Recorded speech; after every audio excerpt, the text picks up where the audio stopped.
नमस्कार, channel 24 plus के live show Maddy talk में मैं आपकी होस्ट और दोस्त शिल्पा एक बार फिर से आपका बहुत बहुत स्वागत करती हूं। मैं हर बार कहती हूं कि हमारा स्वास्थ्य हमारे लिए बेहद जरूरी है और वो हमारी ऐसी जमा पूंजी है जो कायम उम्र तक हमारे साथ चलती रहती है। अगर हमारी जिंदगी में हमारी हेल्थ कहीं भी डिस्टर्ब होती है तो हमारे जितने भी दैनिक जीवनचर्या के काम है वो सब डिस्टर्ब हो सकते हैं। इसीलिए कहा जाता है कि पहला सुख निरोगी काया, दूसरा सुख घर में माया। तो ये बहुत जरूरी है कि हम स्वस्थ रहें और इसी को मद्देनजर रखते हुए हर सप्ताह चैनल 24 प्लस न्यूज आपके लिए लेकर आता है live show Maddy Talk. Maddy Talk इसलिए भी बेहद खास है क्योंकि इसमें हम आपके लिए ऐसे स्पेशल डॉक्टर्स लेकर आते हैं जो आपसे सीधे तौर पर बात करते हैं और आपकी समस्या का समाधान 100% आपके सामने लेकर आते हैं। आज हम एक खास विषय के बारे में बात करने वाले हैं।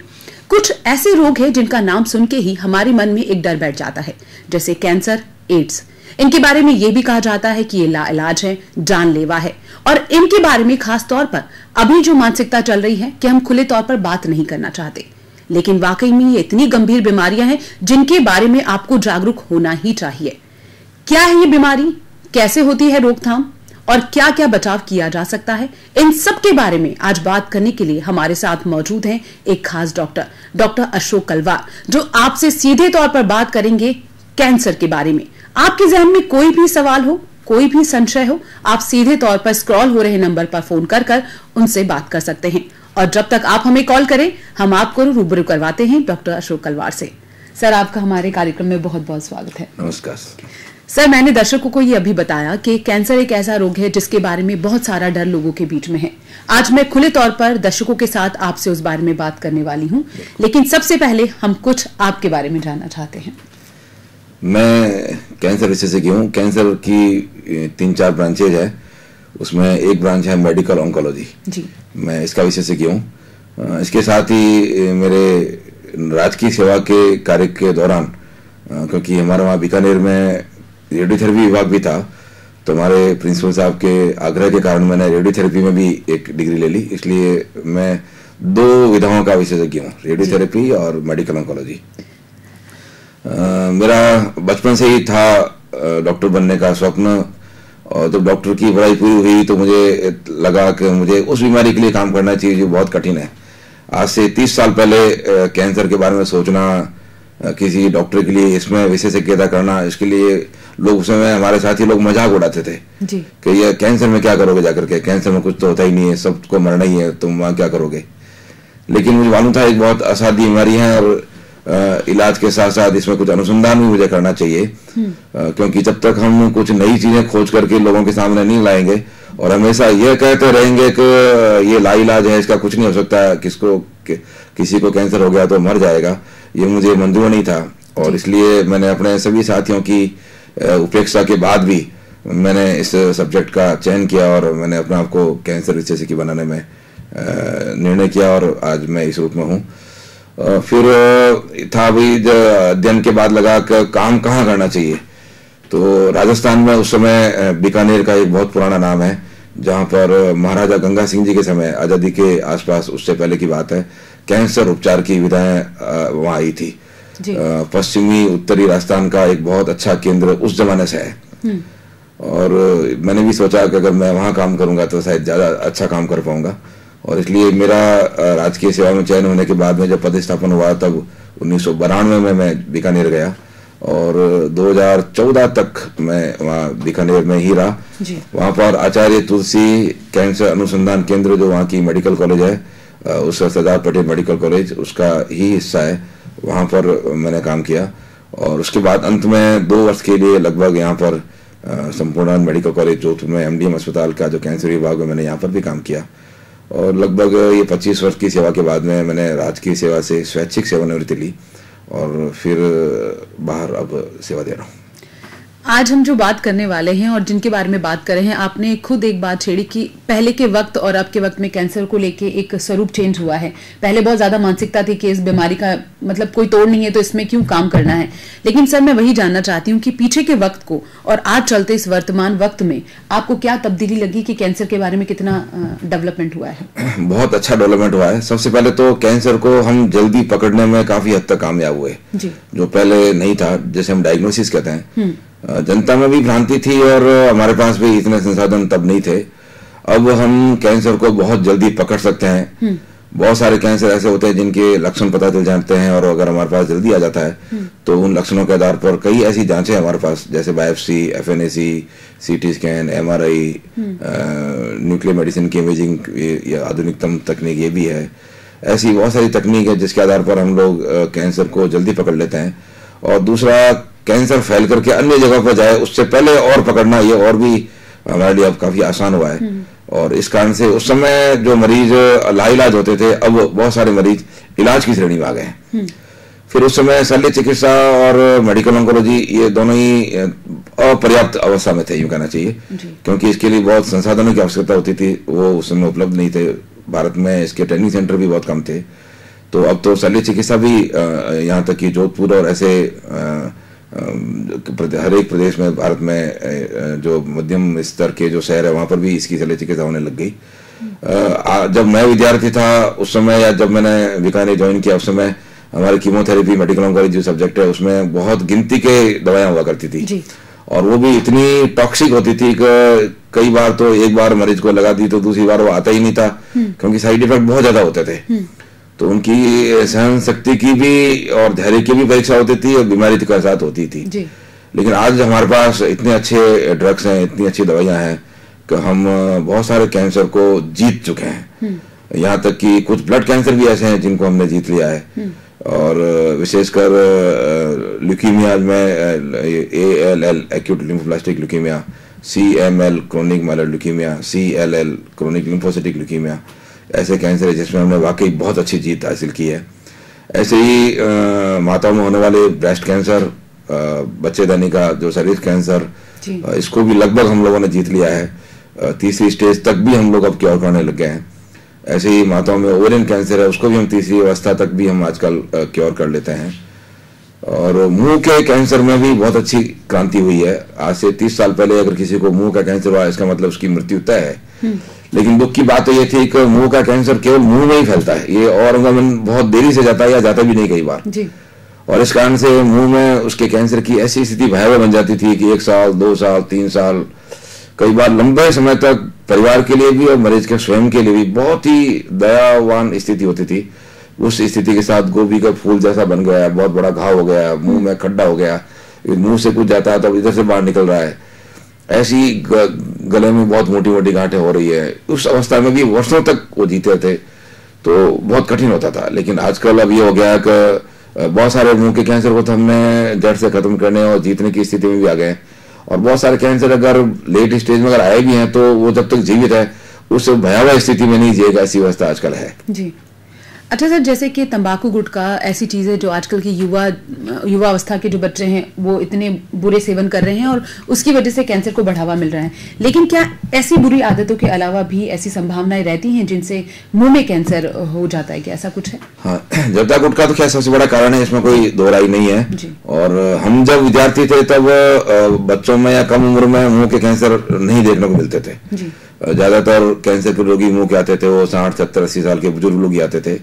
पिछले कुछ वर्षों में हम देख रहे हैं कि 20 साल, 22 साल, 30 साल तक की इस छोटी आयु में भी ये बच्चे आ रहे हैं जिनको मुंह का कैंसर है। उसका मूल कारण जैसा आपने बताया, जर्दा, गुटखा और इससे बनने वाले जितने भी कॉम्बिनेशन है, चाहे वो खा रहे हैं चाहे स्मोक कर रहे हैं, इन सब के कारणों में शामिल है। लेकिन इसके अलावा जो एक वायरस है, ह्यूमन पैपिलोमा वायरस, HPV, ये भी मुंह के कैंसर के कारणों में बहुत बड़ा योगदान करता है। जर्दा गुटखा करने वालों में ये समेटिव इफेक्ट है इसका, 1+1 मतलब 11 ऐसी स्थिति बनती है। तो ये वायरस के कारण भी होता है।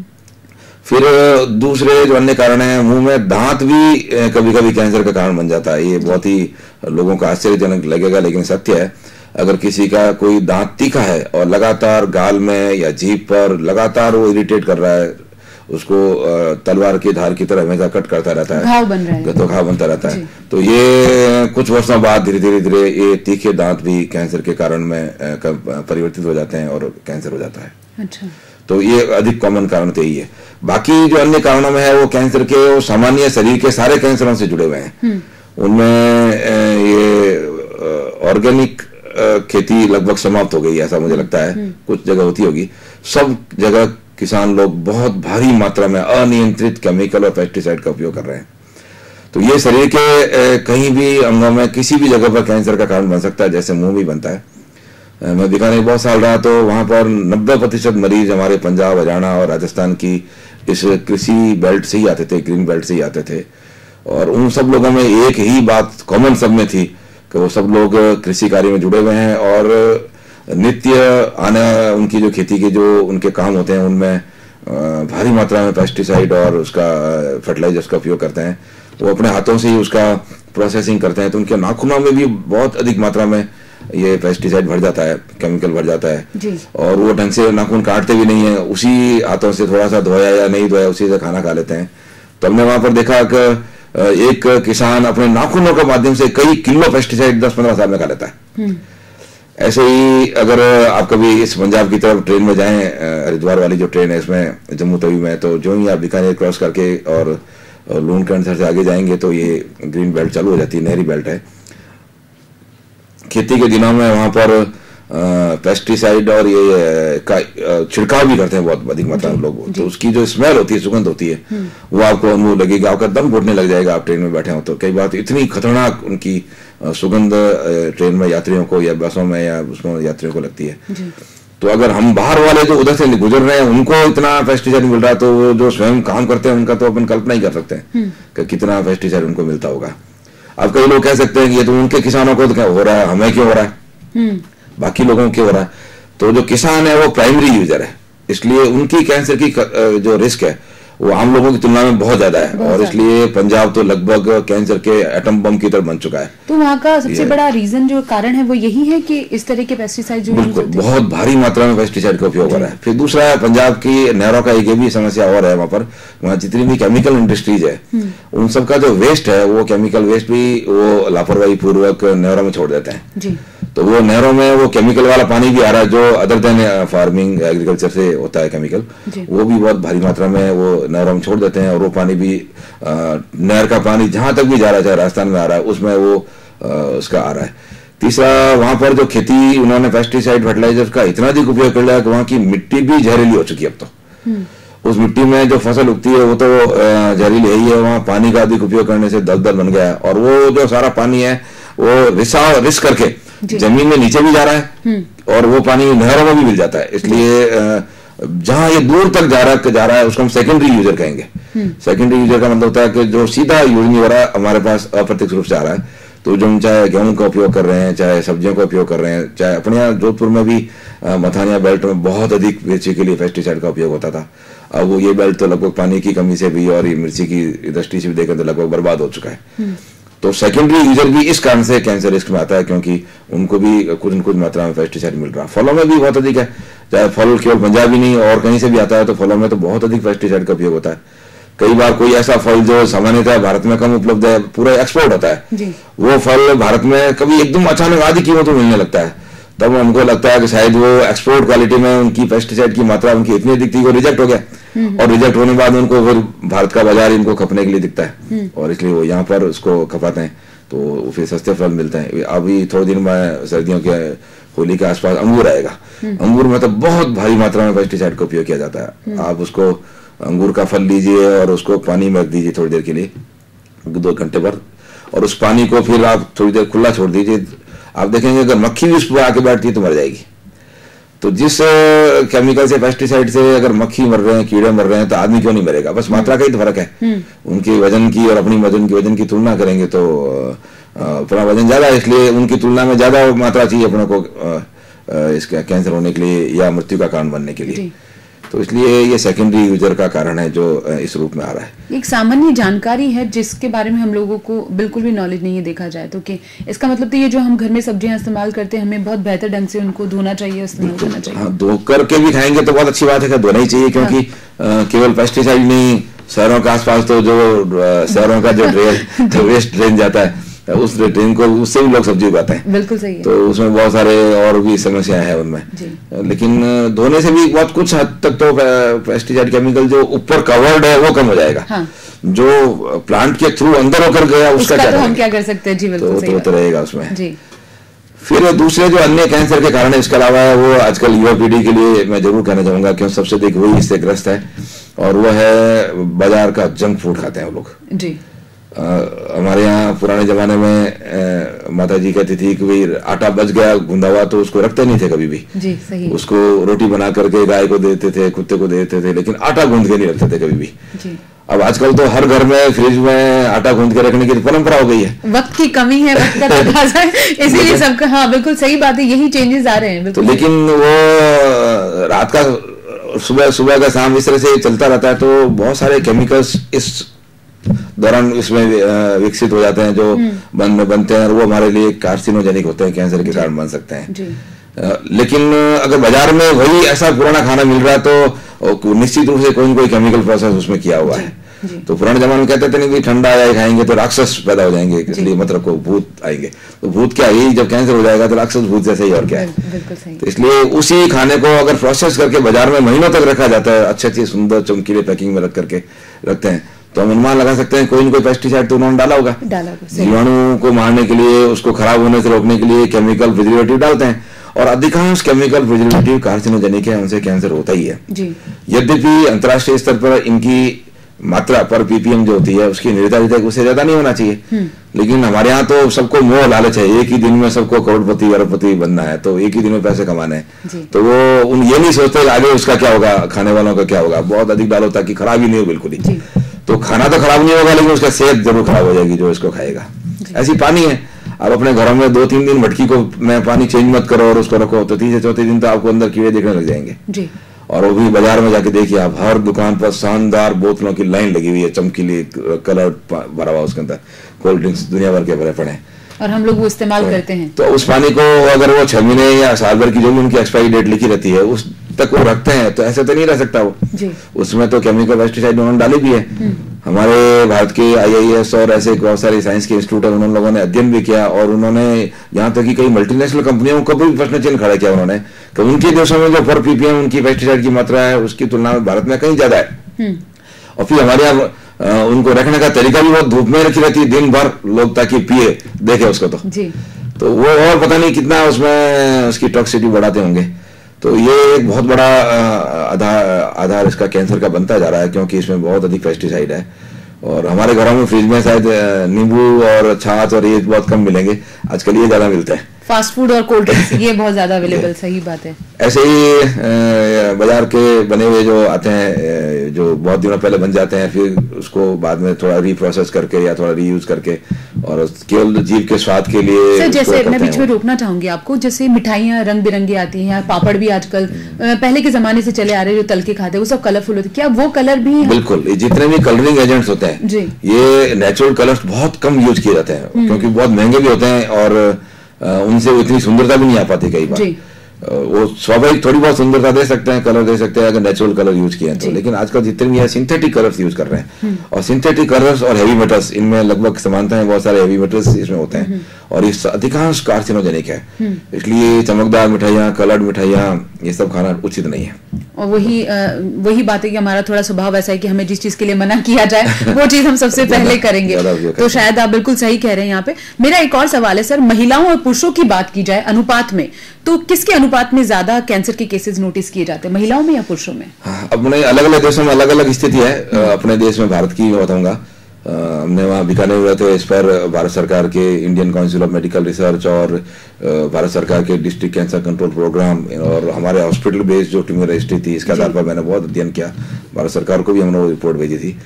तो हमारे अपने इस क्षेत्र का जो कैंसर का जो रेशो है वो ये है, हर चौथा मरीज 25% मरीज मुंह और गले के कैंसर है, हर चौथा मरीज 25%, और इसका लगभग 14-15% इस 25 में से 15% ये पुरुषों में है और 12-13% के आसपास ये महिलाओं में है। अभी सुन के आश्चर्य होता है महिलाओं में मुंह के कैंसर क्यों हो रहे हैं, तो बड़ा दुख भी है, लेकिन क्या करें, माताएं भी आजकल जर्दा गुटखे का उपयोग करने लग गई है और बहुत अधिक उपयोग करने लग गई है, वो गाँव में भी उपयोग करने लगी, शहरों में उपयोग करती है, इसलिए महिलाओं में भी मुंह और गले के कैंसर बढ़ रहे हैं। फिर आते हैं 25% जो मरीज होते हैं वो हमारे महिलाओं के ब्रेस्ट और सर्विक्स बच्चेदानी के कैंसर के होते हैं, तो ये हर चौथा मरीज कह लीजिए ये होता है, तो ये दोनों मिलकर के ये ज्यादा है। भारत में पहले बच्चेदानी का कैंसर ज्यादा होता था क्योंकि हाइजीन और सफाई का ध्यान कम रखती थी। कॉल ले लेते हैं। Hello good evening ma'am. Good evening sir, आपका शो में बहुत बहुत स्वागत है जी। अपना सवाल कीजिए।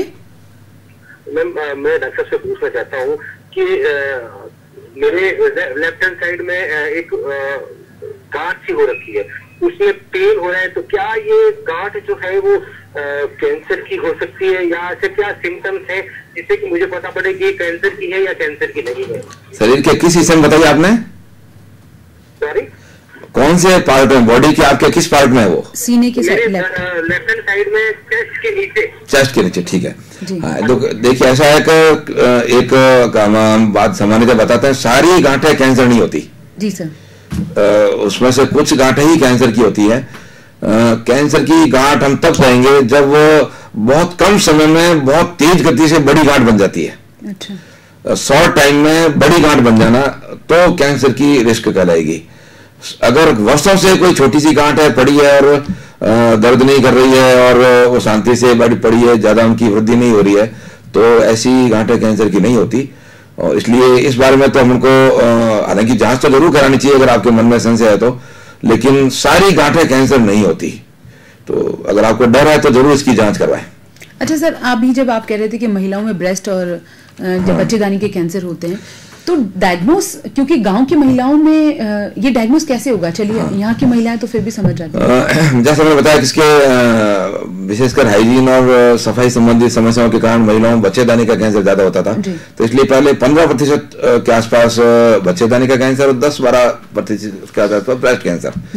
लेकिन अब पिछले कुछ समय में हमारे समाज में जागरूकता आई है, महिलाएं भी अब सफाई के प्रति जागरूक है और इसलिए वो अब थोड़ा रेशो बदल रहा है। अब बच्चेदानी का कैंसर और ब्रेस्ट कैंसर लगभग बराबर हो गए, 10-12%।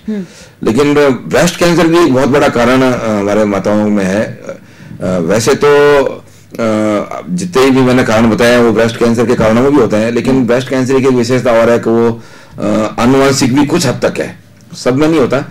इसलिए अगर किसी की माता जी, नानी जी, दादी जी, बुआ जी, मौसी जी, जो उसकी रक्त संबंधी है और अगर उनको किसी का कभी कैंसर हुआ है, ब्रेस्ट कैंसर, तो ऐसी माता बहनों से मैं जरूर चाहूंगा कि वो अपने ब्रेस्ट की नियमित जांच करवाए। विशेषकर जब वो 20-25 साल की उनकी आयु हो जाती है और इनके परिवार जैसे जिन रिश्तों मैंने बताया, तो वो माताएं स्वयं भी अपना ब्रेस्ट का एग्जामिनेशन कर सकती है। उसको कहते हैं सेल्फ ब्रेस्ट एग्जामिनेशन। वो स्वयं अपना देखे कि कहीं गांठ जैसी तो नहीं है। अगर वो स्वयं नहीं कर पाती है तो हमारे गांव में हमारे सिस्टर्स है और फीमेल डॉक्टर्स भी होती है, हम उनको जाकर के भी चेक करवा सकते हैं कहीं उनको ऐसी गांठ जैसा कुछ लग तो नहीं रहा है। और अगर फिर भी संशय बरकरार है तो एक मेमोग्राफी जांच होती है, तो वो सामान्यतः गांव में तो उपलब्ध नहीं है, लेकिन आजकल बहुत सारी संस्थाएं मेमोग्राफी मशीन लेकर के गांव में स्क्रीनिंग के लिए जाती है। तो माताओं को उसमें संकोच नहीं करना चाहिए, वो जाकर के अपनी मेमोग्राफी करा सकती है। तो उससे भी हम कुछ हद तक कैंसर को जल्दी पकड़ने में कामयाब होते हैं। कांच के सामने खड़े होकर के वो स्वयं भी देख सकती है और अपने गांव में जो भी डॉक्टर, महिला डॉक्टर है या कई बार पुरुष डॉक्टर है से भी जांच कराने में कोई हर्ज नहीं है बीमारी जल्दी पता करने के लिए। तो ये तो हुई ब्रेस्ट कैंसर की जांच संबंधित। वैसे भारत सरकार और WHO ने भी इसकी गाइडलाइन बनाई हुई है, अलग अलग देशों में अलग अलग नियम है, लेकिन अपने देश में भी ये ऐसी व्यवस्था है जो करें। बच्चेदानी का जो कैंसर है ये माताएं अक्सर छिपाती है, क्योंकि उनके जो महीने से संबंधित है उससे इसका संबंध होता है, तो वो उसको अपनी सामान्य प्रक्रिया समझ लेती है और उनकी एबनॉर्मल महामारी को वो सामान्य गायनिक बीमारी समझ लेती है और इस कारण से वो जांच नहीं कराती, कई बार संकोच भी करती है। तो ऐसे में उन माताओं के जिनके महामारी में बहुत ज्यादा असंतुलन है, अनियंत्रित है और उनका सामान्य दवाओं से कंट्रोल नहीं हो रहा है, तो उनको जांच करानी चाहिए।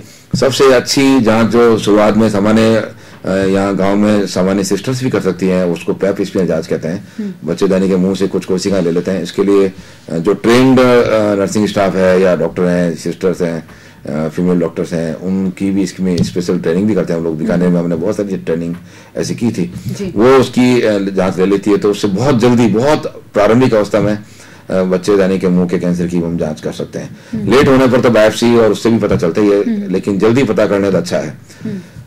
बच्चेदानी के मुंह के कैंसर का कारण मुंह के कैंसर की तरह यहाँ भी एक ह्यूमन पैपिलोमा वायरस है, वो भी इसके लिए जिम्मेदार है। 3-4 वायरस की जो जातियां हैं वो बहुत कॉमन है, उसके बारे में पता कर लिया है। विश्व के अनेक देशों में इस HPV वायरस के विरुद्ध भी वैक्सीन बन गए हैं, कुछ का ट्रायल चल रहा है, कुछ का निर्णय भी आया है और अब अपने देश में भी ये वैक्सीन उपलब्ध होने लग गए हैं कि भाई बच्चेदानी का कैंसर को रोकने के लिए वैक्सीन लगाया जाए। हालांकि अभी भी अनुसंधान है, लंबे अनुसंधान की जरूरत है कि किस उम्र में लगाना चाहिए, कितना डोज देना चाहिए, ये अभी तक कोई बहुत निर्धारित प्रक्रिया नहीं है, अलग अलग देशों में अलग अलग है। तो इसलिए इसकी भी जल्दी जांच माताओं बहनों को करानी चाहिए। तो ये क्योरेबल है। सबसे बड़ी बात है कि तीसरी स्टेज तक भी बच्चेदानी को कैंसर को भी हम क्योर कर सकते हैं और ब्रेस्ट वाले कैंसर को भी हम क्योर कर सकते हैं। तो ये जागरूकता अगर है तो हमारी माता इन दोनों कैंसर से अब नहीं मर सकती। तो ये लगभग 50% 2 हिस्सों के कैंसर ही हो गए, तो महिलाओं के ब्रेस्ट और बच्चेदानी का और मुंह का गले का कैंसर। अब बाकी जो 50% बचे हैं उन 50% में बाकी सारे कैंसर आते हैं। उसमें से 8 से 10% महिलाओं का ओवरियन कैंसर है। ये बच्चेदानी से अलग है, जो दोनों यूट्रस बच्चेदानी की दोनों तरफ ओवरी होती है, तो उसमें ओवरियन कैंसर भी आजकल अपने देश में बढ़ रहा है। पश्चिमी देशों में पहले से ज्यादा था। इसका भी हार्मोन से संबंधित है। तो ब्रेस्ट कैंसर भी कुछ हद तक हार्मोन से संबंधित है। और ब्रेस्ट का कैंसर, ओवरियन कैंसर, इन दोनों में अगर देखते हैं तो BRCA1 BRCA2 2 हम जीन्स भी हम इस बारे में पता कर चुके हैं। और इससे रिलेटेड हमने विज्ञान ने ऐसी खोज की है जिसमें 17 जीन 21 जीन इनकी जीन मैपिंग करके इस कैंसर की रिस्क का भी पता कर सकते हैं। लेकिन इसमें एक सावधानी की जरूरत है कि कैंसर भय के कारण आदमी तनाव में नहीं आ जाए कहीं, क्योंकि बहुत सारे कैंसर के जेनेटिक म्यूटेशन होने के बाद भी, पॉजिटिव होने के बाद वो कैंसर में कन्वर्ट हो ही जाएगा, ऐसी कोई गारंटी नहीं है। और इसलिए जब इन टेस्टों की अगर हम जांच से हम करते हैं तो कई बार मन में कैंसर के प्रति एक भय हमारे मन में पैदा हो जाएगा, मेरे को कैंसर हो जाएगा, मुझे कैंसर हो जाएगा। तो कैंसर होने से भी ज्यादा खतरनाक है ये। तो इसलिए इसके लिए बहुत सेलेक्टिव ग्रुप में जो हाई रिस्क है उन्हीं को ही ये जांच करानी चाहिए, क्योंकि मैंने बताया कि दोनों आनुवंशिक कैंसर भी माने जाते हैं दोनों। तो इसलिए जीन मैपिंग या अपने बच्चों की, बेटियों की अगर जांच करानी है तो उन्हीं की करानी चाहिए। जो बहुत हाई रिस्क में आते हैं उनकी जेनेटिक जांच करके हम जल्दी पता कर सकते हैं, रिस्क पता कर सकते हैं। अच्छा सर, महिलाओं में आपने कहा कि बच्चेदानी का कैंसर होता है, क्या जो मासिक धर्म है उसका अनियमित होना ही एक बहुत बड़ा डायग्नोस करने का तरीका है? ये बच्चेदानी के मुंह का जो कैंसर है वो बहुत अधिक इसी मात्रा से ही इसी से पता चलता है। ये एक बहुत बड़ा लक्षण है जिसे हम पता कर लेते हैं। अच्छा, अगर अभी जैसे हम अब बॉलीवुड एक ऐसी जगह है, स्पोर्ट्स ऐसी जगह जहाँ पे हम ऐसे काफी सारे सितारों को देखते हैं जो कैंसर से जिन्होंने विजय भी ली है और कुछ है जिसकी वजह से उनकी डेथ भी हुई है, जैसे इरफान खान थे और युवराज भी कैंसर सफरिंग थे। तो इनका जो कैंसर स्टेज लेवल था, क्या वो अलग अलग था या अलग, उसके बारे में जैसे मैंने बताया कि कैंसर बहुत सारे हैं, हजारों कैंसर है। हम लोग पूरे जिंदगी पढ़ते रहते हैं तब भी वो कैंसर का पूरा अध्ययन हम नहीं कर पाते, ये स्थिति है। तो सबसे पहले तो शरीर में कैंसर किस अंग में हुआ ये एक बहुत महत्वपूर्ण चीज है। फिर उस अंग में होने के बाद में उसकी पैथोलॉजी क्या है। एक ही अंग में 4-5 पैथोलॉजी हो सकती है, हर एक पैथोलॉजी का अपना अलग स्वभाव है। उसका आगे फेट क्या होगा उसी से तय होता है। फिर किसी अंग में हुआ उसके बाद में उसके दूसरे अंगों में जाने की क्या संभावना है। और जाने की संभावना है 2-3 रूट है इसके लिए। सबसे कॉमन रूट है वो अपने आसपास स्वयं ही, कैंसर कहते हैं इसलिए वो कैंकड़ी की तरह अपनी जगह पर ही आसपास फैलता है। दूसरा रक्त के थ्रू, ब्लड के थ्रू शरीर के और अंगों में जाता है। तीसरा एक लिम्फेटिक सिस्टम और होता है हमारे शरीर में, जो वो लिम्फ नोड, एक लिम्फ नोड से दूसरे लिम्फ नोड से लिम्फ नोड ऐसे आगे चलता है। First station, second station, third station. ये स्टेशन भगवान ने अच्छे बनाए वैसे तो, कैंसर को एक स्टेशन में आकर के रोकता है ताकि तब तक भी कोई अगर लक्षण पकड़ हो जाए तो उसको पकड़ लो, उसका इलाज कर सकते हैं। तो ये 3 तो कॉमन मोड ऑफ स्प्रेड है जिससे कैंसर फैलता है। चौथा है ट्रांसयूलोमिक, मतलब ब्रेस्ट कैंसर ओवरी में टपक गया ऊपर से पेट के थ्रू, तो ये एक अलग नया तरीका है। ऐसे गॉल ब्लैडर का है, पेंक्रियाज का है, स्टोमक का है। ये भी पेट के कैंसर कई बार एक से दूसरे अंग तक जंप करके चले जाते हैं, यूं कह सकते हैं अपन। तो ये हालांकि कम कॉमन है लेकिन ऐसा भी होता है। इसलिए शरीर में किस अंग में कैंसर है ये बहुत जानना जरूरी है। फिर हमारी अंतर्राष्ट्रीय एक स्टेजिंग सिस्टम बनी हुई है। सभी कैंसर की स्टेजिंग अलग अलग है। कई बार हमारे पास ब्लड कैंसर के मरीज आते हैं तो सब कौन सी स्टेज है, तो ब्लड कैंसर की स्टेज को सामान्य आम आदमी की भाषा में बताएंगे तो वो तो कहते हैं कि 4थी स्टेज है, जबकि ऐसा नहीं है। उनका स्टेजिंग सिस्टम अलग है। और 4थी स्टेज कहते ही तो उनके दिमाग में आता अब तो गए मृत्यु तय। जबकि मैंने बताया अभी शुरू में एक्यूट लिम्फोब्लास्टिक ल्यूकेमिया एक ऐसा कैंसर है जिसमें आज हम पूरा क्योर कर रहे हैं उसको। क्रोनिक माइलोइड ल्यूकेमिया एक ऐसा ब्लड कैंसर है जिसमें ऐसी दवाई है, ये टैबलेट फॉर्म है, और जैसे ब्लड प्रेशर, शुगर, डायबिटीज के लोग दवाई लेते हैं वैसे ये गोली लेते हैं और सालों पूरी जिंदगी निकल जाती है उनकी। तो अब इनका स्टेज 4 से अगर तुलना करेंगे तो आदमी सोच के ही मर जाएगा। इसलिए हर एक अंगों की अलग अलग सिस्टम है, अलग अलग व्यवस्था है। और स्टेजिंग का सबसे बड़ा फायदा होता है पूरी दुनिया में कैंसर के इलाज एक जैसे ही होता है। मैं यहाँ श्रोताओं दर्शकों को बताना चाहूंगा कई बार लोग सोचते हैं मैं वहां जाऊं तो अच्छा होगा, वहां जाऊं तो और अच्छा होगा, ऐसा नहीं है। किसी भी कैंसर को अगर किसी कैंसर विशेषज्ञ ने अध्ययन किया है तो इलाज अमेरिका में भी उसी तरीके से होगा जिस तरीके से यहाँ पर होता है। दवाइयाँ पूरी दुनिया में वही उपयोग में ली जाती है, जो वहां हो रही है वो यहाँ हो रही है। कुछ नवीन तकनीक आती है तो वो रिसर्च के दायरे में होती है। तो जहां पर रिसर्च जिन देशों में ज्यादा होती है वहां पर वो रिसर्च मॉलिक्यूल कभी कभी मिल जाते हैं। इसका अर्थ ये नहीं है कि वहां जाने से कैंसर ठीक हो गया जी। जैसे आपने युवराज सिंह जी का कहा, मैं उनके स्थायी दीर्घायु की कामना करता हूँ। उनको जर्म सेल ट्यूमर था, एक्स्ट्रा गोनोडल जर्म सेल ट्यूमर, और ये जेनेटिक भी होता है, उनके पिताजी को भी था शायद, मैंने सुना था, जहां तक मेरे को जानकारी है। तो ये कैंसर तो हम लोग जोधपुर में इलाज कर रहे हैं तो भी 100% क्योर करते हैं। मैंने भी सैकड़ों ऐसे मरीजों का इलाज किया है जो 100% क्योर हो गए और आज अपना अच्छा जीवन जी रहे हैं। वो हम सबके लिए प्रेरणा से होते हैं, कैंसर के बाकी मरीजों के लिए प्रेरणा से जरूर है, क्योंकि वो आइकॉन है। अगर वो ये कहते हैं मैं कैंसर से ठीक हो गया तो बाकी लोगों के लिए भी प्रेरणा मिलती है। सोच की बात है, निर्भर करता है आप उनसे क्या सीखते हैं। ऐसे ही जितने कई फिल्मी स्टारों को अलग अलग कैंसर हुए हैं, जैसे ब्रेन कैंसर था इरफान खान जी को, बहुत दुख है कि हमारे एक बहुत अच्छे आदर्श हीरो थे, कहना चाहिए, वो चले गए। लेकिन ब्रेन भी कैंसर बहुत सारे होते हैं, बहुत सारे ब्रेन के ऐसे कैंसर होते हैं जिसमें आदमी जीवन पर्यंत जीता है, एक बार निकाल लिया उसको कुछ नहीं होना। उसकी ग्रेडिंग होती है, ग्रेड 1, 2, 3, 4। अब ऐसे 3-4 ग्रेड के हैं, ग्लायोब्लास्टोमा वगैरह होते हैं, उसमें रेडियोथेरेपी कीमोथेरेपी देनी पड़ती है सर्जरी के बाद, सर्जरी तो करनी ही पड़ती है। लेकिन ब्रेन के जो ग्रेड 4 वाले जो कैंसर होते हैं बहुत तेज गति से फैलते हैं और सील में जगह नहीं होती तो वो अंदर ही अंदर प्रेस करते रहते हैं। उपचार के लिए ऑपरेशन एक बार कर लो, बार बार कर नहीं सकते क्योंकि पूरा शरीर का नियंत्रण वहीं पर है। तो ऐसे फिल्म स्टारों का भी उपचार हो, चाहे भारत में हो रहा है चाहे विदेशों में हो रहा है, ये उपचार तो एक ही है, लेकिन क्योंकि उनके पास संसाधन अच्छे हैं तो वो आराम से चले जाते हैं, उतना खर्च वहन कर लेते हैं, तो इलाज एक ही है सब जगह। आज हमारे साथ बने हुए स्टूडियो में डॉक्टर अशोक कलवार, और हम बात कर रहे हैं गंभीर रोग के बारे में जिसका नाम है कैंसर, जिसका नाम जहन में आते ही यकीनन हम परेशान हो जाते हैं।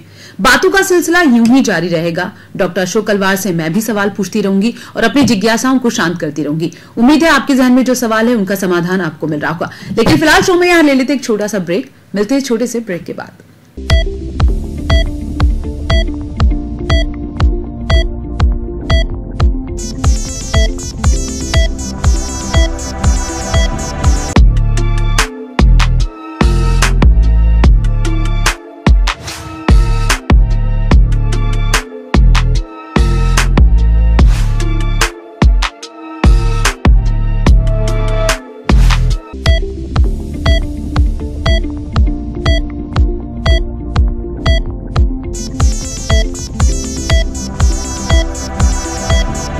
Welcome after the short break and warmly welcome once again in my show Maddy talk.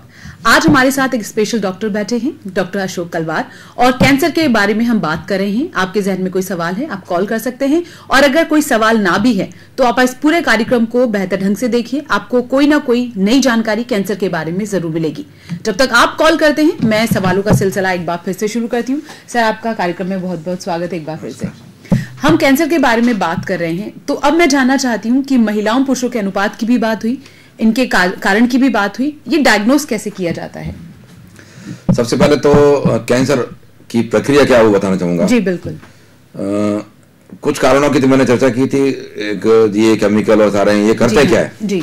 तो हमारे शरीर में एक जो ढांचा बना हुआ है स्केलेटन, वो जैसे भवन में ईंटें लगती है, बहुत सारे ईंटों से घर बनता है, वैसे ही हमारे शरीर की जो रचना कोशिकाओं से बनी हुई है। लाखों करोड़ों कोशिकाएं हमारे शरीर में है। इन सब का नियंत्रण कोशिकाओं का एक न्यूक्लियस है, न्यूक्लियस में एक जेनेटिक मटेरियल होता है, डीएनए कहते हैं उसको, वो नियंत्रण करता है। और हमारे शरीर के सारे काम काज गुण जो भी हैं वो सब वही निर्धारित करता है। किस कोशिका को कितने समय तक विभाजित होना है नॉर्मली, किस कोशिका को कितने समय बाद मर जाना है, उसको अपना आप ही खत्म हो जाना होता है। जैसे हमारे शरीर में लाल रक्त कर्णिकाएं होती है, उनकी 120 दिन की आयु है। जो सफेद रक्त कर्णिकाएं किसी की 24 घंटे की है, किसी की 30 घंटे की है, किसी की 40 घंटे की है। तो ये उसके बाद वो कोशिका अपना मर जाती है। ये सारा नियंत्रण भी हमारे कोशिका का जो जेनेटिक मटेरियल है, डीएनए वहां रहता है, वहां से मैसेंजर होते हैं, संकेत होते हैं, जिसकी वजह से उस कोशिका को अपना आप ही मृत्यु की तरफ जाना होता है। तो अगर ये जो कोशिकाओं के विभाजन का जो नियंत्रण है ये किसी कारण से डिस्टर्ब हो जाता है, और डिस्टर्ब होने के कई प्रक्रिया हो सकती है। वो मूलतः उसको अगर हम कंबाइंड भाषा में कहेंगे तो उसको कार्सिनोजेनेसिस कहेंगे, और उसकी वजह से वो फिर बहुत अधिक मात्रा में जिस कोशिका को मरना चाहिए वो नहीं मरी तो बढ़ती चली जाएगी, तो वो फिर गांठ का रूप ले सकती है, छाले का रूप ले सकती है, और इस तरह से वो बढ़ती चली जाएगी। कोशिकाएं नहीं मरने से भी बढ़ रही है, और कई बार कोशिकाएं जिनका काम सामान्यतः मरना नहीं है, लेकिन एक बार भगवान ने बनाई है जीवन पर्यंत उतनी ही रहती है, लेकिन वो भी अनियंत्रित होकर के वृद्धि करने लग गई, तो वो भी कैंसर का कारण बन सकती है।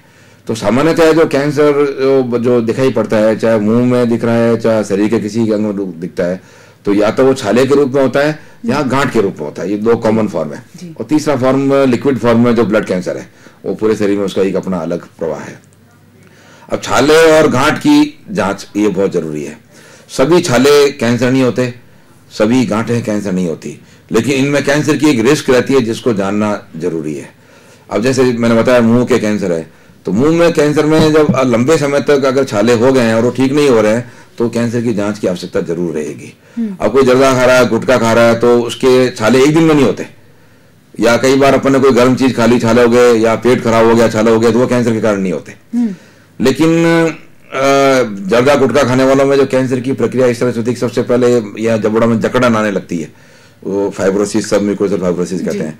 फिर वो ल्यूकोप्लेकिया, इरिथ्रोप्लेकिया, मतलब सफेद चकत्ते बनेंगे, फिर लाल चकत्ते बनेंगे, फिर छालों की अवस्था आएगी। तो इन अवस्थाओं तक पहुंचने से पहले अगर कोई आदमी जर्दा गुटखा छोड़ देगा तो कैंसर से विड्रॉ भी हो सकता है, वो बच सकता है। फिर अब लंबे समय तक छाला है और ये सारे कारण भी मौजूद है, और वो छाला ठीक नहीं हो रहा, तो हमको तुरंत उसकी जांच करानी चाहिए। यहाँ मैं जरूर कहना चाहूंगा, अभी भी हमारे कई बंधुओं में इसकी गलत भ्रांति है कि छालों की या गांठ की जांच कराते हैं तो छिड़ जाता है, और छिड़ने से कैंसर फैल जाता है। ये बिल्कुल गलत भ्रांति है, इसको नहीं सोचना चाहिए। जांच कराने से कैंसर कभी भी नहीं फैलता। जांच कराने से आपका ही भला है, मरीज का भला है, जल्दी पता चलेगा, उसका इलाज संभव है। इसलिए चाहे बायोप्सी कर रहे हैं, बायोप्सी का अर्थ होता है कि जहां पर जो छाला है उस छाले से हमने थोड़ी सी खुरचन या तो नाइफ से ले ली, या कई बार स्लाइड से ले ली, कई बार पंच होता है उस पंच से ले ली, बहुत आसानी से आ जाता है, कठिनाई नहीं है। जहाँ दिखता है वहां सीधा सामने से ले लेते हैं, नहीं तो ये जो नाक कान गला विशेषज्ञ होते हैं, ठेठ पीछे तक अंदर तक जाकर के इनडायरेक्ट टेक्निक से भी वो वाइफ से ले लेते हैं, एंडोस्कोपी से, ब्रोंकोस्कोपी से, अंदर तक जाकर के भी, स्टोमक से, लंग से, वहां से भी ले लेते हैं।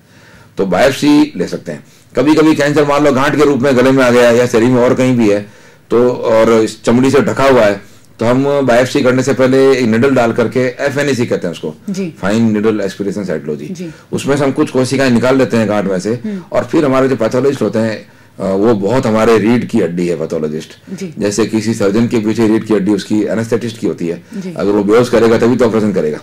ऐसे अगर हमारे पास जो हमारी जो बैकबोन है वो हमारी पैथोलॉजिस्ट है, वो हम इन सब बायोप्सी से या FNAC से या ऑपरेशन के बाद जो भी गांठ है या जो जांच निकली है उसको वो पैथोलॉजिस्ट देखता है। पैथोलॉजी में उनके वर्णन है कि किस कैंसर की क्या उसके अंदर लक्षण होंगे, कैसे वो माइक्रोस्कोप में दिखेगा। और उसके बाद तो आजकल इम्यूनोहिस्टोकेमिस्ट्री और बहुत आधुनिक जांचें भी होती है, जिससे हम कैंसर का बहुत गहराई से उसके स्वभाव तक का पता कर लेते हैं, यहाँ तक कि उसको कौन सी दवाई दे सकते हैं वहां तक भी हम पता कर लेते हैं आजकल। तो इसलिए बायोप्सी और FNAC ये बहुत आसान जांचें हैं, जिसमें कोई बहुत ज्यादा चीरफाड़ नहीं होती, चाकू का उपयोग नहीं होता, और इसलिए किसी को इसमें डरने की आवश्यकता नहीं है। इससे कैंसर छिड़ता नहीं है, जल्दी पता लग जाता है। शरीर के वो अंग जो अंदर है वहां पर अगर बायोप्सी नहीं कर पा रहे हैं, पेट में है, तो फिर हमारे सर्जन, लेप्रोस्कोपी सर्जन होते हैं, वो दूरबीन से उस गांठ तक जाते हैं और वहां से कुछ गांठ का छोटा सा टुकड़ा निकाल लेते हैं, और फिर वो पैथोलॉजिस्ट के पास जाता है, फिर उसकी जांच होती है। तो हमको इस प्रकार से ये अंतिम उत्तर हमको इससे मिलता है। इससे पहले कुछ और जांचें होती है जो हमें इस बात के लिए बताती है, जिसमें बिना चाकू के या बिना ऑपरेशन के पता चलता है कि गांठ कहाँ तक मौजूद है, उसकी लंबाई चौड़ाई कितनी है, उसकी गहराई कितनी है, उसने अपने आसपास कितनी जगह फैलाई है, या अपनी जगह से और जगह कहाँ गई है। तो उसके लिए इमेजिंग बोलते हैं उसको हम लोग। इसमें अल्ट्रासोनोग्राफी है, एक्सरेज है, CT स्कैन है, MRI है, और आजकल अत्याधुनिक तकनीकों में PET CT बोलते हैं उसको, positron emission tomography, PET CT। तो उससे हमें फैलने का पता चल जाता है। तो ये ऐसी जांचें हैं जिससे हम कैंसर को बहुत जल्दी पकड़ करके और पता कर सकते हैं। मतलब संभवतः जो तंबाकू का सेवन करते हैं उनको तो फिर इसके लिए कंफर्म रहना चाहिए कि हाँ उनको चेक कराना है अगर उनको कोई इशू हो रहा है। निश्चित रूप से उनको बहुत जल्दी चेक कराना चाहिए। पहली बात उनको छोड़ ही जाना चाहिए कि वो खाए ही क्यों, अगर उनके मन में ऐसा है तो। और नहीं तो जो जिनको हो चुका है उनको जाके देख ले एक बार, उनसे पूछ ले सर वो तो स्वाभाविक है। आप देखिए जो प्रोडक्ट आते हैं उनके पीछे भी ऐसे विभिन्न फोटो छपे हुए, लेकिन फिर भी लोग जागरूक नहीं उन चीजों को देखकर। हाँ, वो खाते हैं तब तो कोई बात नहीं। अब मैं भी कई मरीज आते हैं, उनके साथ वालों को जब कहता हूँ कई कौन डॉक्टर साहब मानते कई कौन बिगड़े मत जो नहीं खावे वाणे भी हो जावे। तो वो नहीं खाने वालों का उदाहरण देते, लेकिन वो ये भूल जाता है कि नहीं खाने वालों की जो उम्र या तो 80-90 साल की होंगे, या उस जमाने में उन्होंने बहुत शुद्ध अच्छा खाना खाया होगा और इस सारे जहर को वो किसी न किसी तरीके से पचा लिया, उन्होंने डाइजेस्ट कर लिया, इसलिए नहीं हुआ। लेकिन ये तो तय है कि 90% लोग तो ज्यादा गुटखा खाने वाली है ना, या केमिकल खाने वाले, उन्हीं को तो हो रहा है। तो इसलिए नहीं वालों का अगर उदाहरण देते हैं तो गलत है। तो नहीं का उदाहरण देकर के नेगेटिव बात से अपनी प्रेरणा बनाना ये समझदारी का काम नहीं है। इसलिए उनको जांच करानी चाहिए, सावधान रहना चाहिए, और छोड़ दे तो और भी अच्छा है। तो ये जांचों की जो टेक्निक है वो ये है। फिर जांच के बाद उपचार की एक बात आती है कि एक बार उसकी सब पता चल गया, फिर हम लोगों के पास सारी आ जाती है, हमारे पास पैथोलॉजी की रिपोर्ट भी आ गई, इमेजिंग की रिपोर्ट भी आ गई। फिर हम सब लोग जो हमारे कैंसर विशेषज्ञ के डॉक्टर होते हैं वो बैठ करके और ये निर्णय करते हैं कि इसकी स्टेज क्या है। इसके भी अंतर्राष्ट्रीय नियम है कि शरीर के किस अंग में है, कहाँ से कहाँ गया है, लिम्फ नोड है कि नहीं है, डिस्टल मेटास्टेसिस है कि नहीं है। इसको हम TNM स्टेजिंग बोलते हैं, स्टेज 1, 2, 3, 4 भी बोलते हैं। ये स्टेजिंग हम करते हैं। भारत में तो स्टेज 4 कई बार तो मुझे लगता है बहुत छोटा शब्द है। अंतर्राष्ट्रीय स्तर पर डॉक्टरों को, बाहर विदेशियों वैज्ञानिकों को स्टेज 10 के बारे में तो उन्होंने सुना भी नहीं होगा। लेकिन हमारे यहाँ मरीज तो मैं तो आए दिन देखता हूँ। अभी परसों एक मरीज आया जिसके मेरे ख्याल से 1.5 किलो का गोभी का फूल कितना होगा उतना बड़ा गोभी लटक रहा है यहाँ पर, और 4 साल से। एक माता जी आई थी नागौर से, 4 साल से गोभी का फूल लटक रहा है। और अब देखो उनकी स्टेज क्या करा, कोई स्टेज नहीं है उनके लिए, कोई स्टेज जागरूकता नहीं है, तभी इतना बड़ा ही नहीं। कुछ दिन पहले जिसका गाल यहाँ खुल गया पूरा, पिछले 2 सालों से गाल खुला पड़ा है और कोई इलाज नहीं लिया उन्होंने। कई बार माताएं आती पूरा जैसे ब्रेस्ट पर इतनी बड़ी गोभी के फूल की तरह गांठ पड़ी है और उनको ढक्के बैठी है, वर्षों से पड़ी है, बताती ही नहीं माता जी किसी को। तो ये स्टेजिंग सिस्टम, लेकिन फिर भी स्टेजिंग करनी पड़ती है। और स्टेजिंग करने के बाद में आती है इलाज की बात। अब इलाज की मोटे मोटे तौर पर 3 विधाएं हैं। एक है शल्य चिकित्सा, दूसरा विकिरण उपचार और तीसरा दवाइयों का उपचार। इन तीनों उपचारों के बहुत अच्छी हमारी गाइडलाइंस बनी हुई है, बहुत निर्देश है उसके अंदर कि किस में पहले क्या करना, या केवल एक ही विधा से काम चल जाएगा, या इन तीनों को एक निश्चित क्रम में रख करके और उसका उपचार करें। अब जैसे ब्रेस्ट कैंसर है, ब्रेस्ट कैंसर में स्टेज 3 तक और स्टेज 4 में भी यहाँ तक ये नियम है कि उस ब्रेस्ट को सबसे पहले हटाया जाए। कभी कभी अगर मान लो सर्जन को लगता है कि भाई इसको हटाना थोड़ा कठिन है, इसको थोड़ा ढीला कर दिया जाए, निकालने में आसानी होगी, तो वो फिर हमारे पास कीमोथेरेपी के लिए भेज देंगे। तो हम 3-4 कोर्स उनको कीमोथेरेपी देंगे। कीमोथेरेपी देने से गांठ छोटी हो जाएगी, वो हिलने डुलने लग जाएगी, तो सर्जन के लिए ऑपरेशन करना आसान हो जाता है। तो इसमें हमारा पहला इलाज कीमोथेरेपी हो गया, फिर हो गया शल्य चिकित्सा। और यही अगर पहले दिन में अगर कैंसर ऑपरेबल है तो ब्रेस्ट कैंसर की एक सबसे बड़ी बात है, बहुत सारी स्थिति बहुत जल्दी अवस्था में अगर हमने कैंसर को पकड़ा है तो ब्रेस्ट कंजर्वेशन भी संभव आजकल। तो हमारी बहुत सारी माताओं को लगता है कि ब्रेस्ट हट जाएगा तो ये एक हमारी महिलाओं का मातृत्व का प्रतीक माना जाता है, इसलिए उनको लगता है कि पता नहीं क्या होगा ब्रेस्ट हट जाएगा। तो अब अगर बहुत जल्दी स्टेज में आ गए हैं, स्टेज 1 स्टेज 2, तो ब्रेस्ट को भी बचाया जा सकता है। वापस हमारे सर्जन ब्रेस्ट को रिकंस्ट्रक्ट भी कर लेते हैं, वैसे ही लगभग नॉर्मल जैसा ब्रेस्ट से मिल जाता है। और वो उसके बाद उसकी डिटेल एक रिपोर्ट, बायोप्सी रिपोर्ट आएगी हटाने के बाद। उस बायोप्सी रिपोर्ट के आधार पर हम तय करते हैं कि आगे हमको कीमोथेरेपी कितनी देनी है और क्या देना है, कितने कोर्स देने हैं, कितनी दवाई देनी है, कौन कौन सी दवाएं का कॉम्बिनेशन हम देवें। ये हमें बायोप्सी रिपोर्ट के आधार पर, इम्यूनोहिस्टोकेमिस्ट्री की रिपोर्ट आती है उसके आधार पर तय होता है। अधिकांश कैंसर में ऐसा ही होता है, हम उसकी बायोप्सी रिपोर्ट के आधार पर अगले इलाज की नीति बनाते हैं। शल्य चिकित्सा अगर पहले हो गई है तो फिर शल्य चिकित्सा का बहुत बड़ा योगदान है, इससे भी लोगों को डरने की जरूरत नहीं है। हमारे गाँव में, शहरों में भी कई जगह ये धारणा है कि ऑपरेशन किया इसलिए कैंसर फैल गया। अब यहाँ एक इस भ्रांति को मैं दूर करना चाहूंगा। कुछ से जगह हो सकता है हमारे चिकित्सा डॉक्टर साथियों से भी गलती हुई होगी कि वो कहीं कैंसर पहले फैल चुका होगा, उनको ध्यान नहीं रहा होगा, जांच में नहीं आया होगा, या सुविधा नहीं रही होगी और उन्होंने ऑपरेशन कर दिया। और ऑपरेशन के बाद पता चला कि वो तो लीवर में था, फेफड़े में था, दिमाग में था। तो ये शब्द जब गाँव में सुनते हैं, हमारे परिवार में जो मरीज के साथ आने वाले लोग सुनते हैं, तो उनके मन में बैठ जाता है कि कैंसर ऑपरेशन किया इसलिए चिढ़ गया और इसलिए फैल गया। तो मैं ये कहना चाहूंगा, जब कैंसर का मरीज हमारे पास 4थी स्टेज में आता है, लीवर में फैला हुआ है, फेफड़ों में फैला हुआ है, ब्रेन में चला गया, हड्डियों में चला गया, किसी ने सर्जन ने हाथ भी नहीं लगाया, तो कैसे फैल गया। तो ये गलत धारणा है कि ऑपरेशन से कैंसर फैलता है। ऑपरेशन से कैंसर नहीं फैलता। ये जरूर है कि सर्जन और मेडिकल वालों की, रेडियोथेरेपी जो विशेषज्ञ उनकी एक बहुत संतुलित निर्णय करने की वो प्रक्रिया होती है ट्यूमर बोर्ड भी कहते हैं। बहुत जगह मेडिकल कॉलेजों में बड़ी जगहों पर ट्यूमर बोर्ड होता है, जिसमें हम तीनों चारों साथी साथ बैठते हैं। हमारा इमेजिंग एक्सपर्ट ही हमारे साथ बैठेगा, मेडिकल ऑन्कोलॉजिस्ट भी बैठेगा, रेडिएशन वाला भी बैठेगा, सर्जन भी बैठेगा। हम सब मिलकर तय करते हैं कि कौन सी विधा पहले अच्छी हो सकती है, किसको क्या करना चाहिए, मरीज का भला किसमें है, और ये तय करके फिर उसका ऑपरेशन पहले करना चाहिए तो ऑपरेशन हो जाएगा। अब ऑपरेशन के बाद में कीमोथेरेपी का नंबर आता है। कई बार कुछ कैंसर में कीमोथेरेपी की आवश्यकता नहीं होती, सीधा विकिरण उपचार भी हो सकता है। जैसे मुंह और गले के कैंसर है, उसमें ऑपरेशन के बाद में अकेले कीमोथेरेपी का कोई ज्यादा योगदान नहीं है, वो रेडियोथेरेपी के साथ उसका योगदान है। अल्प मात्रा में कीमोथेरेपी देते हैं, मूल उपचार रेडियोथेरेपी है, ताकि उस कैंसर को दोबारा होने से रोका जाए। अब कई लोग कहते हैं ऑपरेशन हो गया, इसको जड़ से निकाल दिया, अब ये कीमोथेरेपी रेडियोथेरेपी की क्यों जरूरत है? तो यहाँ ये मैं जरूर कहना चाहूंगा कि हमारे शल्य चिकित्सक बंधु साथी हैं, वो बहुत अच्छी मेहनत करते हैं, बहुत अच्छा ऑपरेशन करते हैं, लेकिन वो जो उनको दिख रहा है वही तो निकालेंगे। इन आंखों से जो देख सकता है वो उतना ही निकाल सकते हैं, माइक्रोस्कोप तो आंखों में नहीं लगा हुआ है। और इस कारण से बहुत सारे कैंसर जो अपनी जगह से निकल करके जो दिख नहीं रहे हैं, आसपास चले गए या खून के द्वारा इधर उधर चले गए, जो दिख नहीं रहे हैं, तो उनको तो वो नहीं निकाल सकते।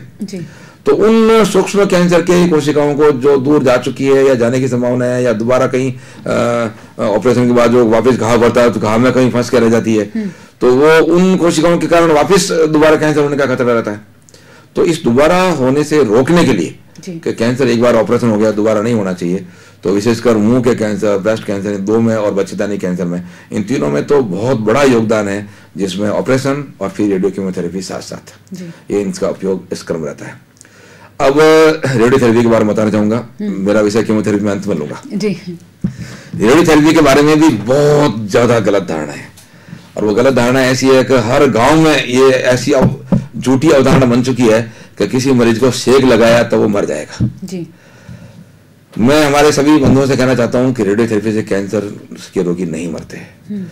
इसके कुछ कॉन्सिक्वेंसेज है, जिसकी गलतियां मरीज की तरफ से हुई होगी, या कभी कभी डॉक्टर की तरफ से हुई होगी, या कभी कभी टेक्नोलॉजी की वजह से हुई होगी। अब आज से 20 से 25 साल पहले कैंसर के विकिरण उपचार, रेडियोथेरेपी उपचार के लिए कोबाल्ट 60 की मशीन होती थी, जिसमें उसको टेक्निकली साउंड करने की व्यवस्था तब नहीं थी कि किस कैंसर में इतनी किरणें इतनी जगह पर जानी चाहिए, आसपास के जो दूसरे अंग, नॉर्मल अंग, उसको बचा सकते हैं क्या, ये तो बहुत कठिन था उस जमाने में। और विकिरण उपचार अगर होगा तो किरण कूद करके तो शरीर में जाएगी नहीं, वो शरीर के आपके आसपास के बाहर के हिस्सों के अंदर जाएगी। तो जिस तरह से जंगल में आग लगती है तो सूखे गिले सब जलते हैं, तो ऐसे ही कैंसर में भी विकिरण उपचार होगा तो उसके आसपास के अंगों में विकिरण का दुष्प्रभाव आए होगा ही होगा। अब या तो मशीन की टेक्नोलॉजिकल प्रॉब्लम रही होगी पहले, जिसकी वजह से जितना फील्ड रेडिएशन का होता था उससे कहीं ज्यादा फील्ड हो जाता था, कई बार कम हो जाता था। और 15-20 दिन बाद, 25 दिन बाद जब मुंह में छाले होने लगते हैं, अगर मुंह का कैंसर है तो ब्रेस्ट में तो चमड़ी हो जाते हैं, बच्चेदानी में, पेशाब की थैली में, मल द्वार में, वहां पर छाले हो जाते हैं। तो 15-20 दिन बाद मरीज उपचार अधूरा छोड़ करके गांव में चले जाते हैं, अब या जहां भी रहते हैं चले जाते हैं। वहां जाने के बाद में अब कैंसर की इलाज के लिए वापस आते ही नहीं, क्योंकि उनके मन में बैठ गया ये खराब हो गया, मैं तो मेरा इलाज से खराब हो गया, मेरा सब कुछ अब खराब हो गया, अब मैं शायद नहीं बचूंगा।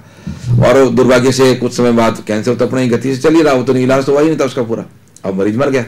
अब मरने के बाद अपनी तो भारतीय संस्कृति है, ये सब लोग बैठने आते हैं, गरीब से गरीब परिवार में भी 1000-500 लोग तो हफ्ते 10 दिन में उसके घर बैठने के लिए आ जाते हैं, बातचीत होती है। तब सबके मुंह से एक ही निकलता है, वो कैंसर ये नहीं कहते हैं कि सेक लगाया जुनू मर को, सेक लगने से मरीज मर गया, सेक लगने से जानकारी नुकसानदायक होती है। तो ये जानकारी पूरे हर गांव में फैल जाती है, और आज भी है। आज भी किसी मरीज को अगर हम कहते हैं इसमें रेडियोथेरेपी की जरूरत है, तो आधे से ज्यादा मरीज भाग जाते हैं, दोबारा वापस ही नहीं आते हैं। 1.5-2 साल बाद वापस आएंगे, हम आपके पास आए थे तब आपने कहा था, सब हमने सेक लगाया नहीं था, और अब क्या करें।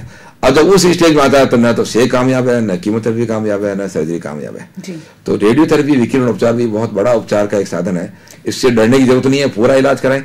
अब आजकल टेक्नोलॉजी में बहुत फर्क आ गया, पहले फोटोन कोबाल्ट वाला यूज होता था, आजकल एक्सरे यूज होती है, इलेक्ट्रॉन्स यूज होते हैं, प्रोटॉन यूज होते हैं, नई टेक्नोलॉजी आ चुकी है। थोड़ी सी कीमत भली बड़ी है, लेकिन आजकल जोधपुर जैसे शहर में भी लीनियर एक्सेलेटर 2 यहाँ पर एम्स में भी है, और हमारे यहाँ भी जहाँ हम काम करते हैं वहां पर भी एक लीनियर एक्सेलेटर है। तो छोटी छोटी जगहों पर भी अब ये टेक्नोलॉजी की मशीन आ चुकी है, इसलिए अब रेडिएशन से डरने की जरूरत नहीं है, इसको इलाज का एक हिस्सा मान करके इसको स्वीकार करना चाहिए और पूरा इलाज लें। डॉक्टरों को भी चाहिए कि जब साइड इफेक्ट ज्यादा आ रहे हैं या किसी कारण से अगर तकलीफ आ रही है, तो हमारे नियमों में है कि बीच में 10 दिन 15 दिन का ब्रेक दे सकते हैं, कुछ समय का गैप देंगे तो उसकी रिकवरी हो जाएगी, रिकवरी होने के बाद में बचा हुआ इलाज बाद में पूरा कर लो। तो ये कैंसर के इलाज की संपूर्णता का बहुत सारे शरीर के अंगों में एक बहुत बड़ा महत्वपूर्ण हिस्सा है रेडियोथेरेपी। उससे डरने की जरूरत नहीं है, ये होना चाहिए जी। अब कैंसर की तीसरी इलाज की जो विधा है वो कीमोथेरेपी है जी। अब यहाँ पर भी एक बहुत बड़ी समस्या है। जैसे रेडियोथेरेपी जंगल में आ गया, वैसे कीमोथेरेपी भी दूधारी तलवार है जी। वन टू साइडेड स्वॉर्ड, एक तरफ कैंसर को काटेगी तो दूसरी तरफ नॉर्मल अंगों को भी नुकसान पहुंचाएगी। रेडियोथेरेपी की तो सुंदरता कहूंगा मैं, हालांकि साइड इफेक्ट है, तो सुंदरता है जिस अंग में जहां लग रहे हैं वहां इतना ही है, यहाँ इतना ही है, बाकी शरीर तो उससे सुरक्षित है। लेकिन ये कीमोथेरेपी हम खून के थ्रू देते हैं या कई बार गोली के थ्रू भी देते हैं, तो वो पूरे शरीर में घूमती है। हाँ। तो शरीर में जहां कहीं भी कोशिका विभाजन की गति बहुत ज्यादा तेज है, नॉर्मली होती है, जैसे अपने खून की जो बोन मैरो है खून बनाती है जी, तो वहां पर सफेद कोशिकाएं लाल कोशिकाएं सतत बनती है। तो ये भी क्योंकि जहां कहीं भी तेज गति से सेल डिवीजन हो रहा है वहां पर कीमोथेरेपी काम करेगी जी। तो जहाँ बीमारी में कैंसर में सेल ग्रोथ ज्यादा है, इसीलिए तो हम दे रहे हैं उसको जी। तो हम सामान्यतः इसका एक रेशो मान के चलते हैं, उसको थ्रेशोल्ड कहते हैं कि उस सीमा से अधिक अगर नुकसान हो रहा है तो फिर उस कीमोथेरेपी का उपयोग हम नहीं करना चाहेंगे। लेकिन अगर 50-50 है तब तक तो हम मान लेंगे, सहन कर लेंगे भी, ठीक है। अगर मान लो नॉर्मल कोशिकाओं की नुकसान हो रही तो उसकी रिकवरी की व्यवस्था करेंगे, खून चढ़ा देंगे, आजकल हमारे पास ग्रोथ फैक्टर भी है, इंजेक्शन लगाएंगे तो खून की कोशिकाएं उससे बहुत तेजी से बनने लग जाएगी, तो वो हम उसका उपाय करते हैं। लेकिन अगर लगता है मान लो 75% नुकसान है, 25% फायदा, तो ऐसी कीमोथेरेपी देने से हम लोग भी बचते हैं। वही कैंसर का स्टेज 4 है, क्योर होने की संभावना नहीं है, इतना तो हम लोग भी देखते हैं। अब कोई कैंसर क्योर हो ही नहीं सकता तो उसको कीमोथेरेपी लगा करके शरीर का नुकसान हम भी नहीं करना नहीं चाहेंगे। हम परिवार वालों से बता देते हैं, परिवार वाले कई बार भावनात्मक उसमें हावी रहता भाव उनमें, तो वो जिद करते नहीं, साहब कुछ तो करो, कीमोथेरेपी लगाओ, तो जिद करने पर वो कई बार लगवाते हैं। तो फिर मैं तो सामान्यतः बहुत अच्छे से उनके क्या करके लिखवा लेता हूँ, भैया कभी इसमें फायदा नहीं है मत लगाओ। लेकिन कई लोग मान जाते हैं, नहीं लगाते हैं। तो ये फायदे और नफे का नुकसान का नाप तोल करना जरूरी है कीमोथेरेपी लगाने से पहले। हम कौन सी कीमोथेरेपी देवें, कितनी देवें और देनी चाहिए कि नहीं देनी चाहिए। फिर कीमोथेरेपी के कितने कोर्स लगते हैं ये भी बताना जरूरी है।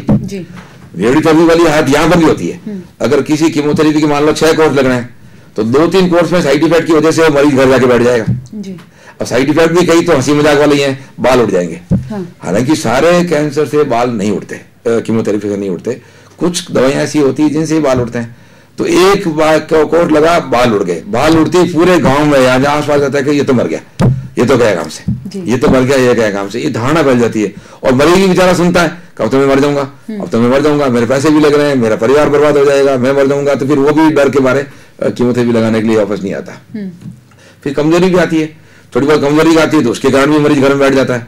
अब 1-2 कोर्स लगा के घर बैठ गया तो पैसे भी गए, इलाज भी नहीं हुआ और उसका लाभ नहीं मिला उसको बीमारी का। पूरे 6 कोर्स लगने चाहिए, 6 कोर्स लगना चाहिए। तो हमारे डॉक्टर साथी है, उनको भी चाहिए कि पूरा कोर्स बताए, उनके सारे साइड इफेक्ट बताए और मेंटली मरीज को तैयार करना पड़ता है। उसके मन में स्वीकार्यता होनी चाहिए कि मेरा इलाज हो रहा है और छोटे मोटे साइड इफेक्ट आएंगे, मैं उसकी चिंता नहीं करूंगा। और उन चिंताओं से दूर रह करके, साइड इफेक्ट से दूर रह करके हिम्मत के साथ, मन के जीते जीते मन के हारे हार। अगर कैंसर की दुष्प्रभाव या दवाइयों के दुष्प्रभाव, रेडियोथेरेपी के दुष्प्रभाव, इसके कारण अगर मरीज मन हार गया तो फिर वो जीत नहीं सकता। तो इसलिए कीमोथेरेपी के जो साइड इफेक्ट हैं, चाहे बाल उड़ना है, चाहे शरीर सफेद जैसा, उन्हें नजरअंदाज कर दीजिए। और डॉक्टर की भी जिम्मेदारी है और परिवार की जिम्मेदारी है कि बहुत अच्छे संतुलित तरीके से उसका अगर करें तो कीमोथेरेपी भी बहुत अच्छा उपचार है। क्योंकि बहुत सारे कैंसर का इलाज तो कीमोथेरेपी ही है जी। न उसमें रेडियोथेरेपी की जरूरत है, न उसमें शल्य चिकित्सा की जरूरत है। जैसे ब्लड कैंसर है तो केवल कीमोथेरेपी है, लिम्फोमा है तो केवल कीमोथेरेपी है, टेस्टिकुलर ट्यूमर है केवल कीमोथेरेपी है। शरीर में बहुत सारे ऐसे कैंसर है जिसमें केवल कीमोथेरेपी ही उपचार है और क्योर है उसमें। पूरा कोर्स लेने पर ब्लड कैंसर है, 2-2.5 साल इलाज चलता है, तो 2.5 साल इलाज लेने के लिए क्योर है वो तो उस क्योर की तरफ हम पूरा कीमोथेरेपी क्यों नहीं दें उसको। और लेते हैं हमारे बच्चे, छोटे छोटे बच्चे, ब्लड कैंसर, ल्यूकीमिया, ALL बच्चों में ज्यादा होता है, पूरा क्योर होता है। 2.5 साल इलाज चलता है, बच्चे बड़े होते हैं, उनकी शादियां हो जाती है, वो अपने बच्चों के साथ मिलने के लिए आते हैं। अब तो मैं भी इतना पुराना हो गया हूँ कि जिन बच्चों का इलाज मैंने किया आज से 20 साल पहले, या मेरे विद्यार्थी काल में जो जिन बच्चों को मैंने इलाज करते हुए देखा, आज वो अपने बच्चों के साथ, शादी होने के बाद अपने परिवार के साथ, बच्चों के साथ मिलने के लिए आते हैं। तो हमें बड़ी खुशी होती है। हाँ, जैसे मैंने कहा ना, शुरू में हमारे मित्र मजाक बनाते थे, कैंसर में क्या जा रहा हो, क्या पड़ा वहां पर, क्योंकि सेवा के अलावा कुछ नहीं था। और आज भी मेरा भाव तो सेवा का ही है। मैं कैंसर से पैसे कमाऊं ये मुझे उचित नहीं लगता। और इसलिए अब जब मैं उन बच्चों को देखता हूँ जो आज बड़े होकर के और ठीक होकर के और अपने परिवार के साथ आते हैं, तो मुझे लगता है कि ये मेरा इस विषय का चयन बहुत अच्छा चयन है और मैं बहुत अपना आप में खुशी का अनुभव करता हूँ कि मैंने एक कुछ समाज के लिए इसका उपयोग किया और मैं उनका कैंसर के उन लोगों को बाहर निकाल रहा है। फिर ये कैंसर की एक नई टेक्निक जो आजकल आई है और उसको इम्यूनोथेरेपी या टारगेट थेरेपी भी कहते हैं। तो लॉक एंड की सिस्टम है ये कुछ मॉलिक्यूल्स तो हमारे पास अच्छे आ गए हैं जो वाकई कामयाब है, जैसे CML क्रोनिक माइलॉइड ल्यूकीमिया, उसमें टायरोसिन काइनेज इनहिबिटर, इमाटिनिब, डायसाटिनिब, निलोटिनिब ऐसे कुछ ड्रग आए जिससे वाकई क्रांति हो गई है। ब्रेस्ट कैंसर में भी ट्रास्टुजिमेब नाम का ही गया है जो ग्रोथ फैक्टर सेल की ग्रोथ के विरुद्ध काम करता है, वो भी काफी हद तक कामयाब है। ऐसे लिम्फोमा में एक रिटुक्सिमैब है, CD20 को हम टारगेट करते हैं, तो वो भी एक बहुत बड़ा लिम्फोमा में क्रांति हो गई उसके आने के बाद। तो कुछ टारगेटेड थेरेपी तो वाकई क्रांतिकारी है और जिनका प्रमाण बहुत अच्छा आ चुका है। थोड़ी सी महंगाई जरूर बढ़ जाती है कॉस्ट ट्रीटमेंट में, लेकिन वो क्योर की तरफ ले जाती है।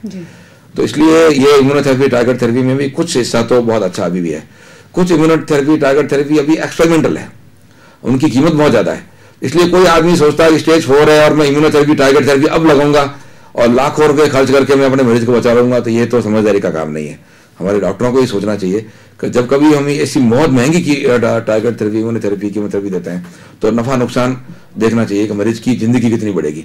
अब क्या है कि कई बार 2 महीने की जिंदगी, 3 महीने की जिंदगी, 4 महीने की जिंदगी बढ़ जाएगी, 10 लाख की कीमोथेरेपी दी या टारगेट थेरेपी दे देंगे तो 10 लाख रुपये उसके लिए वर्थ नहीं है, उसके बच्चे तो सड़क पर आ जाएंगे। ऐसे बहुत सारे कैंसर के मरीज होते हैं जो भावनात्मक रूप से आकर के भले ही हमको आग्रह करते हैं कि साहब लगाओ, कोई बात नहीं। अभी परसों कल रोज की बात है, एक मुंह के कैंसर का मरीज था, बहुत जब उसको समझाया तब उसने इलाज नहीं लिया। अब पिछले 1 महीने से वो आ रहा था बराबर, अब वो कह रहे थे हमको एक दानदाता मिल गया है, इसको टारगेट थेरेपी लगाओ, हमने इंटरनेट पे देखा था। तो अरे भाई, इंटरनेट से देख करके किसी इलाज का तय करना उचित नहीं है। वो तो चिकित्सक पर निर्भर करता है कि सामने वाले रोगी बहुत आग्रह किया उन्होंने, बहुत जिद की, स्टेज 4 मुंह पूरा फूल गया, फेफड़े उसके खराब हो गए और बहुत जिद पड़े रहे। मैंने उनको बहुत समझाया, फिर नहीं कहा साहब एक बार भर्ती तो कर लो, तो मैंने उसको भर्ती भी किया, वो 1 दिन भी नहीं रहा, उसी दिन शाम को चला गया। तो ये इसलिए इम्यूनोथेरेपी टारगेट थेरेपी जो एक्सपेरिमेंटल है और बहुत ज़्यादा महंगी है, जिनके अच्छे अभी प्रमाणिक रिजल्ट नहीं है, तो उनको कहाँ यूज करना, कैसे यूज करना, ये डॉक्टरों का भी धर्म है और जनता भी इंटरनेट देख करके या बाकी जानकारियों के आधार पर हम पर दबाव नहीं डालें कि ये इलाज करो, सब ये करना ही चाहिए। सर, आज आपसे बात करके बहुत अच्छा लगा और अगर मैं कहूं कि कैंसर के बारे में एक विस्तार जानकारी हमें भी मिली और हमारे प्यारे दर्शकों को भी मिली होगी। और जो संशय हमारे दिमाग में आता है चिकित्सक क्षेत्र में, बीमारियां जो है जिनका आधा अधूरा ज्ञान हमें है और ओवर द काउंटर जाकर उनके खिलाफ काम करना, ये तो हमारा ह्यूमन नेचर है जो जिसमें सुधार आने में थोड़ा वक्त लगेगा। लेकिन फिर भी सर आपसे बात करके बहुत अच्छा लगा। एक चीज और कहना चाहूंगा मैं यहाँ पर, जो अभी हालांकि प्रायोगिक है, उसके परिणाम सामने आने लगे हैं, रेडियो इलेक्ट्रोमैग्नेटिक रेडिएशन जी, ये भी कैंसर के एक कारण में जुड़ता जा रहा है जी। जैसे पेस्टिसाइड, केमिकल, जर्दा, गुटखा, तो इलेक्ट्रोमैग्नेटिक रेडिएशन हमारी जिंदगी में घुस चुका है। और मैं जब बीकानेर था तो वहाँ भी मैंने एक हमारे स्टूडेंट की थीसिस, छोटा सा थीसिस लीक की थी मैंने उसमें, तो उसमें पता चला कि इलेक्ट्रोमैग्नेटिक रेडिएशन जो चाहे मोबाइल के थ्रू है चाहे किसी और कारण से भी है, वो भी एक बहुत बड़ा घातक कैंसर का कारण बन रहा है, आगे बनेगा। बहुत सारे वैज्ञानिकों ने इस पर अपने पेपर पब्लिश किए हैं, जानकारी आ रही है। जेनेटिक म्यूटेशन इसके कारण भी होता है जो कैंसर की तरफ जाता है।